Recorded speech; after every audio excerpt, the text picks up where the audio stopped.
पधारो हमारे देश। मरुभूमि राजस्थान नाम जहन में आते ही आपके मन में मरुस्थल की तपती धूप में फाग झाड़ी के वृक्ष मानो अपनी सांसों के लिए काल से संघर्ष करते दिखेंगे और यहां की चलती चिलचिलाती लू आपके दिमाग में सिरहन सी पैदा कर देगी। लेकिन इस मरुभूमि में अनेकों अनेक प्रेम गाथाओं का वर्णन मिलता है और इन्हीं प्रेम गाथाओं में से एक है ढोला मारूरी प्रेम गाथा। इस प्रेम गाथा की शुरुआत बीकानेर के पुंगलगढ़ ठिकाने से होती है। बात उन दिनों की है जब पुंगलगढ़ पर राजा पिंगल का राज हुआ करता था और एक साल घोर अकाल पड़ा जिसने पूरे नगर में भुखमरी जैसी समस्याएं उत्पन्न कर दी। अकाल इतना कुख्यात कि आमजन की 2 वक्त की रोटी और पशुओं को 2 वक्त का चारा तक नसीब नहीं हो रहा था। तभी राजा ने नरवर मध्य प्रदेश जाने का निर्णय लिया, क्योंकि नरवर मध्य प्रदेश में चंबल व उसकी सहायक नदियों के कारण पूरा क्षेत्र वर्ष भर हरा भरा रहता था और इसी नरवर पर सोड़ा सिंह का राज हुआ करता था। कुछ ही दिनों के बाद पुंगल के राजा की भेंट यहाँ के राजा सोढ़ा सिंह से होती है। लेकिन समय बीतता गया और इस भेंट को रिश्ते में बदलने का निर्णय लिया गया, यानी कि नरवर नरेश सोढ़ा के पुत्र ढोला और पुंगल नरेश पिंगल की पुत्री मारू की बालपने में ही शादी तय कर दी जाती है। उस समय ढोला की आयु 3 वर्ष और मारू की आयु मात्र 1.5 वर्ष थी। जैसे ही राजस्थान में अकाल की समस्या दूर होती है तो राजा अपनी प्रजा व पुत्री मारू के साथ पुंगलगढ़ की ओर रवाना हो जाते हैं। समय के साथ साथ ढोला और मारू दोनों बड़े होने लगते हैं। इधर ढोला का विवाह मालवा की राजकुमारी मालवण के साथ कर दिया जाता है और ढोला भी बालपने में मारू से हुए विवाह के बारे में लगभग भूल चुका था। लेकिन इधर पुंगलगढ़ में मारू ढोला की प्रतीक्षा में दिन रात काट रही थी कि न जाने कब ढोला मुझे लेने आएगा और कब पूर्णमासी की रात को चांद की चमकती रोशनी से मिलन होगा। मारू ढोला की यादों में दिन रात विरह के गीतों में खोई रहती। जब मारू प्रौढ़ हुई तब माँ बाप ने भी मारू को ले जाने के लिए ढोला को कई संदेश भेजे। लेकिन इधर ढोला की दूसरी रानी मालवणी को ढोला की पहले विवाह का पता चल गया। उसे ये भी पता चल जाता है कि मारू जैसी बेहद सुंदर राजकुमारी कोई और नहीं है। मालवणी के मन में विचार उठने लगते हैं, यदि ढोला को अपनी पहले विवाह के बारे में पता चल गया तो मारू को लेने पुंगल चले जाएंगे और उन्हें छोड़ देंगे। इसी ईर्ष्या के चलते ढोला की दूसरी रानी मालवणी राजा पिंगल द्वारा भेजे गए कोई भी संदेश को ढोला तक पहुंचने ही नहीं देती।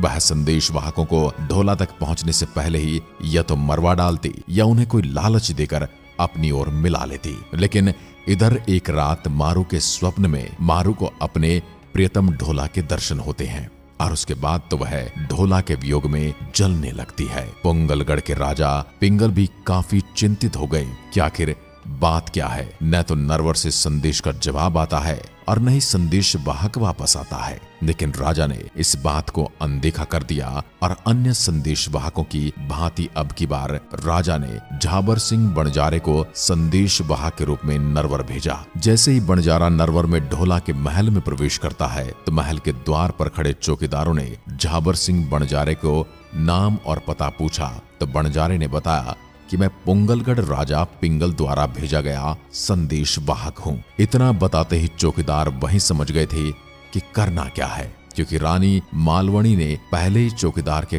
कान भर रखे थे कि बीकानेर के पुंगलगढ़ ठिकाने से कोई भी आदमी ढोला के लिए संदेश लेकर आता है तो उसे महल के अंदर काल कोठड़ी में बने कुएं में गिराने का आदेश था। लेकिन चौकीदारों ने मायूस चेहरे वाले बणजारे को देख रानी मालवणी को बताना उचित समझा।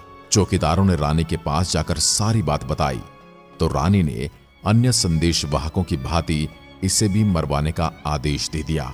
लेकिन बंजारे ने रानी और चौकीदार के बीच हो रही सारी बातें सुन ली। संदेश पत्र को महल में फेंक कर तुरंत पुंगलगढ़ की ओर रवाना हो जाता है। पुंगलगढ़ पहुंचते ही झाबर सिंह बणजारे ने राजा पिंगल को सारा वृतांत कह सुनाया और कहा कि हुक्म संदेश वाहक वापस कैसे लौटते। वहां तो संदेश वाहकों की बलि चढ़ाई जा रही है, यानी कि मालवणी हर संदेश वाहक को ढोला तक पहुंचने से पहले ही खत्म कर डालती है। लेकिन प्रेम वियोग में उदास मारू की हालत देख मारू की मां भी चिंतित हो गई और राजा पिंगल से ढोला को फिर से संदेश भेजने का आग्रह किया। इस बार राजा पिंगल ने सोचा संदेश वाहक को तो मालवणी मरवा डालती है, अब की बार कुछ शातिर संदेश वाहक को ही भेजना होगा जो ढोला तक सारी बात पहुंचा दे और मालवणी को कानों कान खबर न होने दे। सभी सलाहकार मंत्रियों ने राजा को सलाह दी कि इस बार क्यों न किसी चतुर ढोली को नरवर भेजा जाए जो गाने के बहाने ढोला तक पहुंच जाए और गीत के माध्यम से ढोला को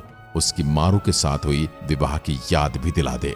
मंत्रियों की सलाह से राजा भी मान जाते हैं और चतुर दाढ़ी जाति के ढोली को नरवर जाने को तैयार करते हैं।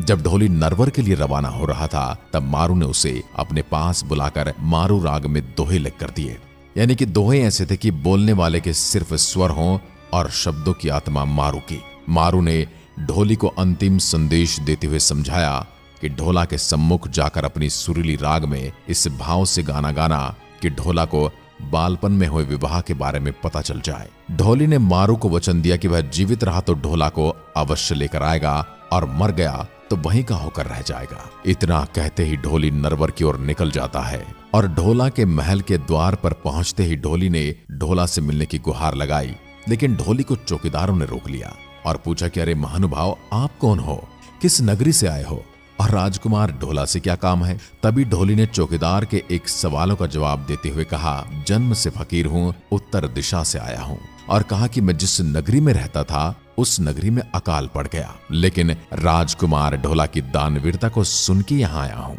क्योंकि चतुर ढोली पहले सहम गया था कि अगर सच बता दूंगा तो रानी मालवणी की बलि का बकरा बन जाऊंगा। और चौकीदारों से इजाजत मिलते ही चतुर ढोली याचक बनकर नरवर में ढोला के महल तक पहुंचने में कामयाब हो जाता है। महल में प्रवेश मिलते ही ढोली ने राहत की सांस ली और अब ढोला तक मारू का संदेश सुनाना बस बाकी भर था। जैसे ही रात होती है ढोली मारू को दिया संदेश को गीत में गाने के लिए तैयार हो जाता है और ऊंची आवाज में गाना शुरू कर देता है। उस रात मौसम भी इतना सुहावना था कि आसमान में बादल छाए हुए थे। अंधेरी रात में बिजलियां चमक रही थी और मंद मंद पड़ती वर्षा की फुहारों से शांत वातावरण था। ऐसे सुहाने मौसम में ढोली की मल्हार राग का मधुर संगीत ढोला के कानों में गूंजने लगा और ढोला फन उठाए नाक की भांति मल्हार राग पर झूमने लगा। गीत में पुंगल व मारू का नाम सुनते ही ढोला चौंक जाता है और उसे बालपन में हुई विवाह की यादें ताजा हो जाती हैं। ढोली भी अपने मल्हार राग से मारू के रूप का वर्णन ऐसे करता है जिसे मानो मारू के जीवन की पुस्तक खोलकर सामने रखती हो। उसे सुनकर ढोला तड़प उठा। ढोली पूरी रात गाता रहा, लेकिन सुबह होते ही ढोला ने उसे बुलाकर पूछा तो उसने पुंगल से लाया मारू का पूरा संदेश सुनाते हुए बताया कि कैसे मारू उसके वियोग में जल रही है, उसकी प्रतीक्षा कर रही है। उसने बताया कि मारू की आंखें लाल हो गई हैं और रो रो कर नयन गंवा दिए हैं कि साजन परदेश में क्या पराया हो गया। ढोली ने अंतिम बार कहा कि नरवर राजकुमार, आप पुंगल जाकर मारू को ले आइए, नहीं तो मारू आपके वियोग में सूख सूख कर मर जाएगी।